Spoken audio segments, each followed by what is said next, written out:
ಈ ದಿನದ ಸಂದರ್ಶನದಲ್ಲಿ ಚಿಕ್ಕಮಗಳೂರು ಜಿಲ್ಲೆಯ ಮೂಡುಗೆರೆ ತಾಲೂಕು ಬಾಳೂರು ಗ್ರಾಮ ಪಂಚಾಯಿತಿಯ ಹಾಲಿ ಸದಸ್ಯರು ಹಾಗೂ ಬಣ್ಕಲ್ ಕೃಷಿ ಪತ್ತಿನ ಸಹಕಾರ ಸಂಘದ ಸದಸ್ಯರು ಹಾಗೂ ಧರ್ಮಸ್ಥಳ ಗ್ರಾಮಾಭಿವೃದ್ಧಿ ಸಂಘದ ಸದಸ್ಯರು ಹಾಗೂ ಜಿಲ್ಲಾ ಒಕ್ಕಲಿಗರ ಸಂಘದ ಹಾಲಿ ಸದಸ್ಯರು ಸತತವಾಗಿ 20 ವರ್ಷಗಳ ಕಾಲ ಜನಸ್ಪಂದನೆ ಮತ್ತು ಕಾಂಗ್ರೆಸ್ ಕಾರ್ಯಕರ್ತೆಯಾಗಿ ಕಾರ್ಯನಿರ್ವಹಿಸತಕ್ಕಂತಹ ಶ್ರೀ ರಮೇಶ್ ಅವರು ನಮ್ಮ ಉಪಸ್ಥಿತಿಯಲ್ಲಿದ್ದಾರೆ. ಇವರಿಗೆ ಮೀಟಿವರ್ ಪಾಲಿಟಿಷಿಯನ್ ಪರವಾಗಿ ಸ್ವಾಗತ.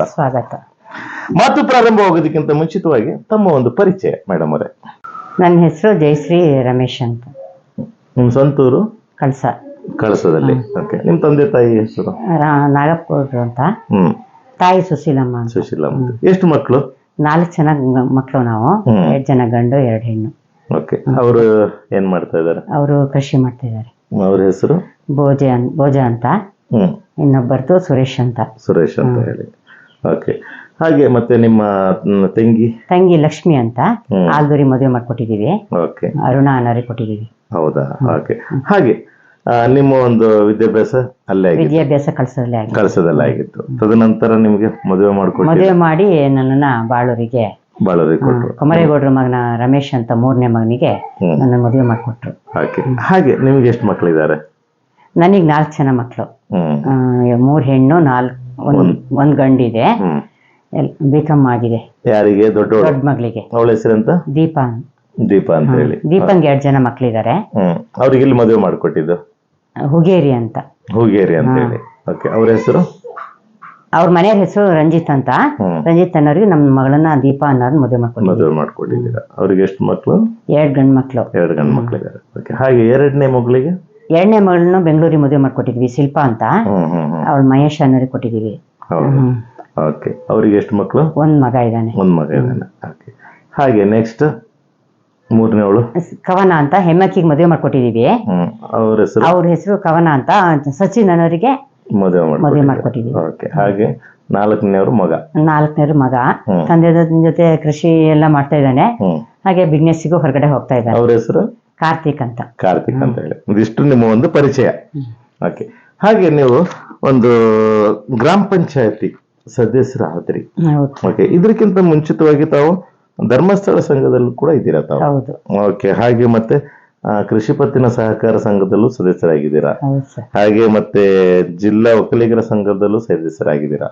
ಓಕೆ.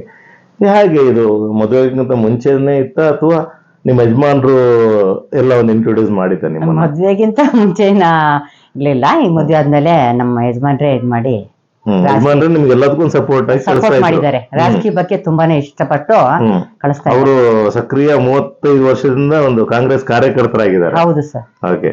ಹಾಗಾಗಿ ನಿಮ್ಮನ್ನ ಅವರು ಮುಂಚೂಣಿಯಲ್ಲಿ ಕಳಿಸ್ತಾ ಇದ್ದಾರೆ. ಓಕೆ.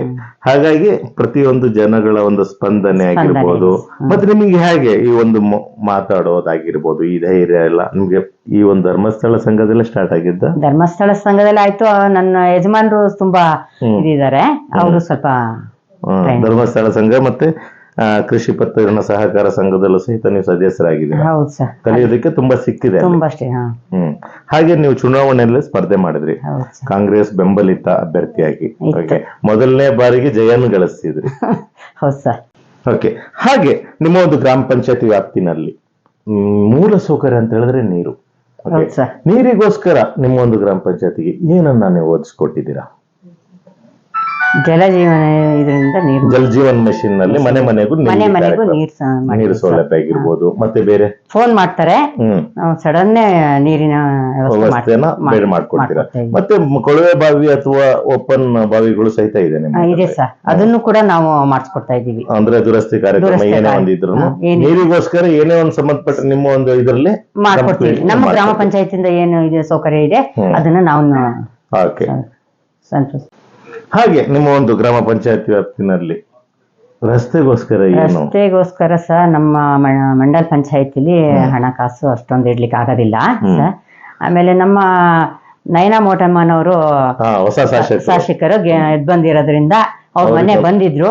ಅವ್ರಿಗೆಲ್ಲ ನಾವು ಇಲ್ಲೆಲ್ಲ ರೋಡಿನ ಪ್ರಾಬ್ಲಮ್ ಹೇಳಿದೀವಿ, ಎಲ್ಲ ಅರ್ಜಿ ಎಲ್ಲ ಕೊಟ್ಟಿದೀವಿ. ಎಲ್ಲ ನಾವು ಕೈಲಾಗಿದ್ದರಿಂದ ನಾನು ಮಾಡ್ಕೊಡ್ತೀನಿ ಅಂತ ಹೇಳಿದ್ದಾರೆ ಸರ್.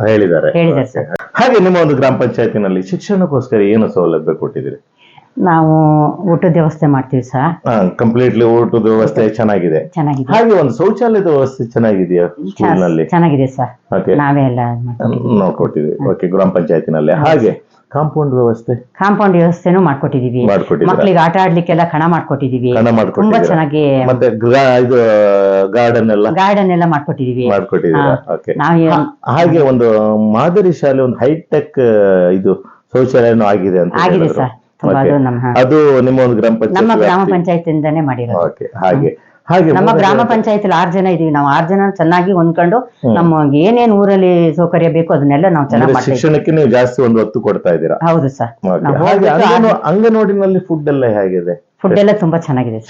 ನಾವು ಚೆಕ್ ಮಾಡ್ತಾ ಇರ್ತೀವಿ. 3 ದಿನ 4 ದಿನಕ್ಕೊಂದ್ಸರಿ ಹೋಗ್ಬಿಟ್ಟು ಚೆಕ್ ಮಾಡಿ ನಾವು ಊಟ ಮಾಡ್ಕೊಂಡು ಬರ್ತೀವಿ ಸರ್. Very good. ಹಾಗೆ ನಿಮ್ಮ ಒಂದು ಶಾಲೆಯ ಶಿಕ್ಷಕರುಗಳು ತುಂಬಾನೇ ಒಳ್ಳೆಯವರು ಸರ್. ಒಳ್ಳೆಯವರು. ಮತ್ತೆ ಹೇಗೆ ಅವ್ರ ಸ್ಪಂದನೆ ಮಕ್ಕಳ ಜೊತೆಗೆಲ್ಲ? ತುಂಬಾನೇ ಚೆನ್ನಾಗಿ, ತನ್ನ ಮಕ್ಕಳಿಗಿಂತ ಹೆಚ್ಚಾಗಿ ನೋಡ್ಕೊಂತಿದ್ರು. ಅಂದ್ರೆ ಯಾವುದೇ ಒಂದು ಕಂಪ್ಲೇಂಟ್ಸ್? ಯಾವ ಕಂಪ್ಲೇಂಟು ಇಲ್ಲ ಮಕ್ಕಳ ಕಡೆಯಿಂದ, ಮಕ್ಕಳ ಪೋಷಕರ ಕಡೆಯಿಂದ ಯಾವುದೂ ಇಲ್ಲ ಸರ್. ಚೆನ್ನಾಗಿ ನೋಡ್ಕೊಂತಾರೆ. ಓಕೆ.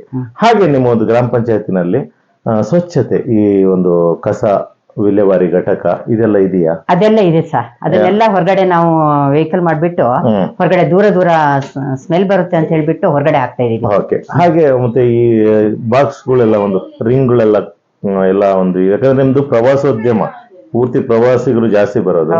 ಓಕೆ, ಅದಕ್ಕೆಲ್ಲ ಹೇಗೆ ಒಂದು ವ್ಯವಸ್ಥೆ ಮಾಡಿದೀರಾ? ಅದೆಲ್ಲ ತೊಟ್ಟಿ ಅಂತ ಹೇಳಿ ರೌಂಡ್ ರಿಂಗ್ ಇಂದು ಬಾವಿ ಟೈಪ್ ಅಲ್ಲಿ ಅದಿಷ್ಟು ಎತ್ತ ಮಾಡ್ಬಿಟ್ಟು ಒಂದು 5-6 ರಿಂಗ್ ಹಾಕ್ಬಿಟ್ಟು ಪ್ರತಿಯೊಂದು ಕಡೆ ರೋಡ್ ಸೈಡ್ ಹಾಕಿದೀವಿ ಸರ್. ಹಾಕಿದೀರಾ? Okay, very good. ಹಾಗೆ ಮತ್ತೆ ಸ್ವಚ್ಛತಾ ಕಾರ್ಯಕ್ರಮ ವರ್ಷಕ್ಕೊಂದ್ಸಲ ತಾವು ಮಾಡ್ತೀರಾ? ನಿಮ್ ಗ್ರಾಮ ಎಲ್ಲ ಮಾಡ್ತೀವಿ. ಗಾಂಧಿ ಜಯಂತಿ ಗಾಂಧಿ ಜಯಂತಿ ಮಾಡ್ತೀರಾ? ಓಕೆ. ಹಾಗೆ ನಿಮ್ಮ ಒಂದು ಗ್ರಾಮ ಪಂಚಾಯತಿ ವ್ಯಾಪ್ತಿನಲ್ಲಿ ಎಲ್ಲ ಸದಸ್ಯರುಗಳು ಹೇಗಿದ್ದೀರಾ ಒಟ್ಟಿಗೆ? ತುಂಬಾ ಚೆನ್ನಾಗಿದೀವಿ ಸರ್. ಇಲ್ಲಿ ಪಕ್ಷಪಾತ ಏನಾದ್ರು ನಡೀತಾ? ಪಕ್ಷಪಾತ ಏನು ನಡೀತಿಲ್ಲ. ನಾವಷ್ಟು ಒಂದೇ ತಾಯಿ ಮಕ್ಕಳಿದ್ದೀಗಿಂತ ಹೆಚ್ಚಾಗಿದ್ದೀವಿ ಸರ್. ಓಕೆ. ನಿಮ್ಮ ಒಂದು PDO ಆಗಿರ್ಬೋದು, ಸೆಕ್ರೆಟರಿ ಆಗಿರ್ಬೋದು, ತುಂಬಾನೇ ಚೆನ್ನಾಗಿದ್ದೀವಿ. ಅವರೆಲ್ಲ ಹೇಗೆ ನಿಮ್ಗೆ ಒಂದು ಪರಸ್ಪರ ತುಂಬಾ ಚೆನ್ನಾಗಿ ಸಪೋರ್ಟ್ ಮಾಡ್ತಾರೆ. ತುಂಬಾ ಚೆನ್ನಾಗಿದ್ದೀವಿ. PDO ಸರ್ ಅಷ್ಟೇ, ಸೆಕ್ರೆಟರಿ ಇದಾರೆ, ಆಮೇಲೆ ಅಧ್ಯಕ್ಷರು, ಸದಸ್ಯರು, ನಾವೆಲ್ಲರೂ ಒಂದೇ ಮನೇಲಿ ಯಾವ ರೀತಿ ಫ್ಯಾಮಿಲಿ ಇದೀವಿ ಅದೇ ರೀತಿ ನಾವಿದೀವಿ ಸರ್. ಓಕೆ. ಹಾಗೆ ನಿಮ್ಮ ಒಂದು ಗ್ರಾಮ ಪಂಚಾಯತಿ ವ್ಯಾಪ್ತಿನಲ್ಲಿ ನೀವು ಇಷ್ಟುವರೆಗೂ ಎಷ್ಟು ಒಂದು ಮನೆಗಳನ್ನ ಕೊಟ್ಟಿದ್ದೀರಾ ತಾವು? ಮನೆ ಎಲ್ಲ ಬರುತ್ತಲ್ಲ, ಒಂದು ವರ್ಷದಲ್ಲಿ ಮನೆ ಬರೋದು. ಅದ್ ಬಂದಿದ್ನ ನಾವು ಜನರಲ್ಲಿ ಇಷ್ಟು, ಆಮೇಲೆ ಎಷ್ಟಿಗಿಷ್ಟು ಅಂತೆಲ್ಲ ಮನೆ ಬರುತ್ತೆ.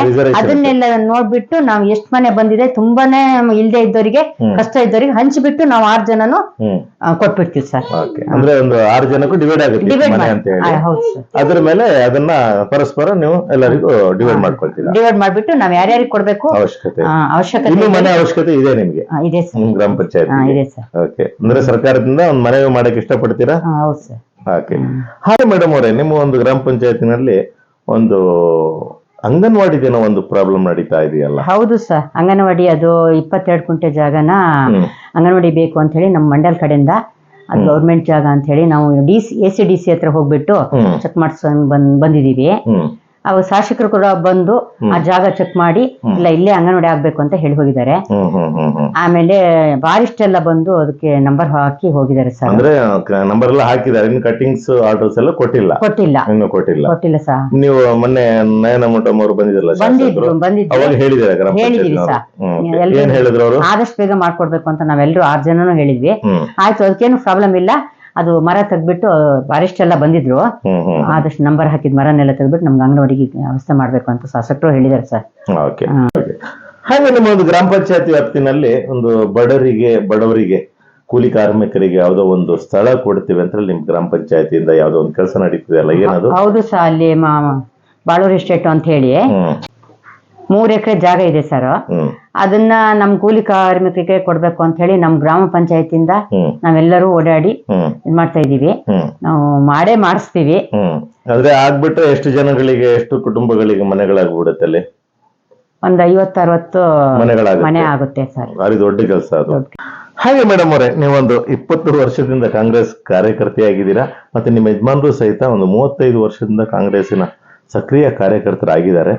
ಓಕೆ. ಹಾಗೆ ಒಂದು ನಿಮ್ಮ ರಾಜ್ಯ ಸರ್ಕಾರ, ಕಾಂಗ್ರೆಸ್ ಸರ್ಕಾರ ಏನಿದೆ, 4 ಭಾಗ್ಯಗಳಿಗೆ ಈಡೇರಿಸಿದೆ. ಓಕೆ. ಇಲ್ಲಿನ ಒಂದು ಜನಗಳು ಏನ್ ಅಭಿಪ್ರಾಯನ ನಿಮ್ಗೆ ಹೇಳ್ತಾರೆ? ಅಯ್ಯೋ, ತುಂಬಾನೇ ಒಳ್ಳೇದಾಯ್ತು. ಬಸ್ ಫ್ರೀ ಹೋಗ್ತಿದೀವಿ, ದೇವಸ್ಥಾನಕ್ಕೆ ಹೋಗ್ತಾ ಇದೀವಿ, ಕರೆಂಟಿಗೆ ಚಾರ್ಜ್ ಕಟ್ಲಿಕ್ಕಿಲ್ಲ. ಹಾ ಆಮೇಲೆ 2,000 ರೂಪಾಯಿ ತಿಂಗಳಿದ್ದು ಹಣ ಬರ್ತಾ ಇದೆ. ನಮ್ ಕಷ್ಟ ಸುಖ ಅಕ್ಕಿ ಇಲ್ದೇನೆ ಊಟಕ್ಕೆ ಇಲ್ದೇನೆ ಉಪವಾಸ ಮಲಗಿದ್ದು ಉಂಟು.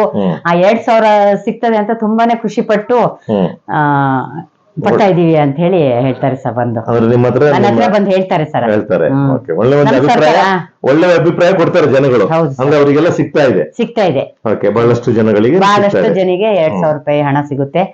ಆಮೇಲೆ ಕರೆಂಟ್ ಅಕ್ಕಿ ಬಿಲ್ ಅಕ್ಕಿ ಸಿಗ್ತಾ ಇದೆ. ಅಕ್ಕಿ ಸಿಗುತ್ತೆ. ಹ್ಮ್. ಆಮೇಲೆ ಬಸ್ ಅಲ್ಲೆಲ್ಲ ದೇವಸ್ಥಾನ ಅಲ್ಲಿ ಇಲ್ಲಿ ಸುತ್ತಕ್ಕೆ ಎಲ್ಲದಕ್ಕೂ ಫ್ರೀ ಆಯ್ತು. ಹಾ, ladies ಗೆ ತುಂಬಾನೇ ಖುಷಿ completely ಪಡ್ತಾರೆ ಸರ್. ಖುಷಿ ಪಡ್ತಾರೆ. ಎಲ್ಲಾ ಕಡೆನೂ ಟೂರ್ ಹೊಡೋಯ್ತಾರೆ. Okay, very good. ಹಾಗೆ ಮೇಡಮ್ ಅವರೇ, ನಿಮ್ಗೊಂದು ಈ ರಾಜಕೀಯವಾಗಿ ಮತ್ತೆ ಸಮಾಜ ಸೇವೆನಲ್ಲಿ ಒಂದು ಗುರು ಅಂತ ಹೇಳಿ ಯಾರಿಗೆ ನೀವು ಹೇಳ್ತಕ್ಕೆ ಇಷ್ಟಪಡ್ತೀರಾ? ನಾನು ನಮ್ಮ ಮನೆಯವರು ರಮೇಶ್ ಅಂತ ಯಜಮಾನ್ರಿಗೆ ನಾನು ಇದ್ ಮಾಡ್ತೀನಿ. ರಾಜಕೀಯ ಬಗ್ಗೆ ನನ್ಗ ಈ ಮಟ್ಟದಲ್ಲಿ ಕೂರ್ಬೇಕಾದ್ರೆ ಅವರೇ ಮಾಡಿದ್ ಸರ್. ಓಕೆ. ಹಾಗೆ ಮತ್ತೆ ಊರಿನ ಗಣ್ಯರು, ಪಕ್ಷದ ಕಾರ್ಯಕರ್ತರು, ಇವರೆಲ್ಲರಿಗೂ ನೀವು ಗುರುವಿನ ಸ್ಥಾನ ಕೊಡ್ತೀರಾ? ಕೊಡ್ತೀವಿ ಸರ್. ಓಕೆ, ಬಹಳ ಒಳ್ಳೆ ವಿಷಯ. ನಿಮ್ಮ ಒಂದು ಗ್ರಾಮದ ಜನತೆಗೆ ಏನ್ ಹೇಳಕ್ ಇಷ್ಟಪಡ್ತೀರಾ? ಊರಿನ ಜನ ನನ್ನನ್ನ ಈ ಸ್ಥಾನದಲ್ಲಿ ಕೂರಿಸಿದ್ದಾರೆ. ಅವ್ರಿಗೊಂದು ಧನ್ಯವಾದ ಹೇಳ್ತಾ ಇದ್ದೀನಿ. ಓಕೆ. ಹೊಸ ಪೀಳಿಗೆಗೋಸ್ಕರ ಏನ್ ಹೇಳಕ್ ಇಷ್ಟಪಡ್ತೀರಾ? ಮಕ್ಕಳಿಗೆಲ್ಲ ನಾವು ಒಳ್ಳೆ ರೀತಿ ಒಳ್ಳೆ ಬುದ್ಧಿ ಕಲಿಬೇಕು. ತಂದೆ ತಾಯಿಗೂ ಒಳ್ಳೆ ರೀತಿನೇ ಮಾತಾಡ್ಬೇಕು. ಅದೇ ತರ ಹೊರಗಡೆಯವರಿಗೂ ಮಾತಾಡ್ಬೇಕು ಅಂತಾನೆ ಮಕ್ಳಿಗೆ ನಾವು ಹೇಳ್ಬಿಟ್ಟು ಬರ್ತೀವಿ ಸರ್. ಒಳ್ಳೆ ಒಂದು ವಿಚಾರ ಹೇಳಿದ್ರಿ. ಇದುವರೆಗೂ ಬಹಳಷ್ಟು ವಿಷಯಗಳ ಬಗ್ಗೆ ನಮ್ಮ ಮತ್ತು ನಮ್ಮ ವೀಕ್ಷಕರ ಮುಂದೆ ಹಂಚಿಕೊಂಡಿದ್ದಕ್ಕೆ ಮೀಟ್ ಯುವರ್ ಪೊಲಿಟಿಷಿಯನ್ ಪರವಾಗಿ ಧನ್ಯವಾದಗಳು. ಧನ್ಯವಾದ.